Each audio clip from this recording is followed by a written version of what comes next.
Hey there, everybody. Welcome to week 4 of Japanese culture. We're kind of moving right along, learning some more things this week. Shintoism is what we're looking at, which we'll discuss in a little bit. Before we get into that, I gave everybody feedback on their final projects. Should be in the assignment tab. You can click it open. My feedback should be there. Overall, good job. Great collection of topics. I'm really excited. There's some that I'm somewhat familiar with, some that I have no idea about, which I'm really excited to learn about. This is one reason why I like these projects, because I also get to learn a bunch of stuff about Japan as well.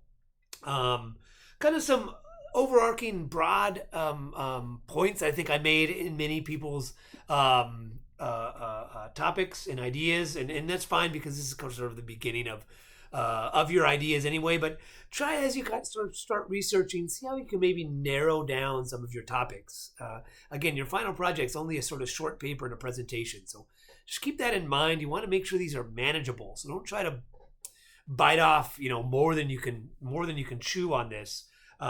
So again, and that's fine, because the beginning stage, I just want people to be having a topic, and I try to kind of guide people certain ways. So just some examples. A lot of people did samurai, right? And that's totally great. I mean, I understand samurai are just such an interesting part of Japanese history and culture. But thing is, there's a huge amount of literature and ideas and stories and history about samurai. So how could you maybe sort of narrow that down? And then some things I talked about is, maybe focus on a specific samurai. Is there a famous one in Japan? And that kind of gives you can focus your paper on this specific person. But then in that, you could talk about, in your presentation, talk about sort of zoom out and explain, here's the history of samurai, and you can get into it. I don't get into it now, but this specific one exemplifies this, and talk about it like that. So kind of some way to kind of narrow it down. Some other people mentioned sort of religion, Shintoism and Buddhism. Immediately, I would say, pick one of those. We talked about Shintoism this week. I mean, that was a whole week of information. If you want to do that, all of Shintoism and all of Buddhism and how they relate, I mean, that's a whole lot of information. That I want you to learn something from it. I don't want it to be overwhelming. So again, in those cases, I said either pick Shintoism or pick Buddhism. And in your explanation, you could say, here's some ways they overlapped, but your paper doesn't have to cover all the religions and everything about that, because both of them are very, very, very, very broad. Another one that came up a couple times was anime, which again, I totally understand. It's a very fascinating topic. Please do learn more about it. But one way to kind of, again, narrow that down would be pick a specific anime. Is there one that you really like or know more about? That's a way to kind of like focus on that, explain what it is, where it came from, the history behind it. And then you, in your explanation, you can say, anime, here's the history of anime that gets us into this topic. So just some ideas there. Again, if you have questions about my comments, please get back to me. If you didn't post one, please do that, or email me so I can give you some of my comments back, because I do want you to kind of be thinking about that now. So that's from last week. Last week I did history as well, but this week Shintoism. So again, I do listen to my lectures, try to kind of lay it out there.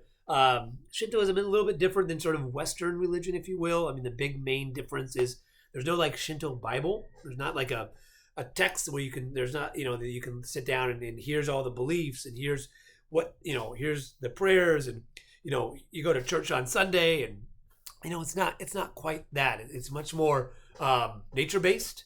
Kami, the sort of three features: Kami, Matsuri, festivals, and Jinja, the shrines. I think the best explanation of or the most accessible is that Seoul, Japan reading. So please read that. It's in the first lesson there. You can click on that. And in fact, you need to quote that or cite from that in the short response for this week. So if you want to do one short response and pick one of the three features, these are Kami or Jinja or Matsuri, and each correspondingly, there's a section of that in that reading. Please read all of it, but then quote from that section as well. And again, I think just reading that lays out kind of the main points of Shintoism, and then there's you could go down many a rabbit hole from there. You could pick a kami, which hopefully all you now know of Amaterasu. She's very important. Now you know the story of them, or Inazami and Inagami, sort of the beginning of Japan, and then all sorts of kami are around today, both anthropomorphized human forms, and then some as aniconic, just trees, rocks, things like that. So kami are everywhere. Again, Jinja, the shrines. There's a nice little link in that one that lays out the different parts of a shrine. So you can, I think that's a nice interactive sort of site. So if you want to learn more about Shinto shrines, you can. Again, I talk about, there's one here in Hilo, right up by Waiakea Intermediate School. So if you want to go see a Shinto shrine, we have one right here in Hilo for you. And then Matsuri, there's so many Shinto festivals. Setsuban is coming up. I mentioned, I couldn't remember what the phrase was in the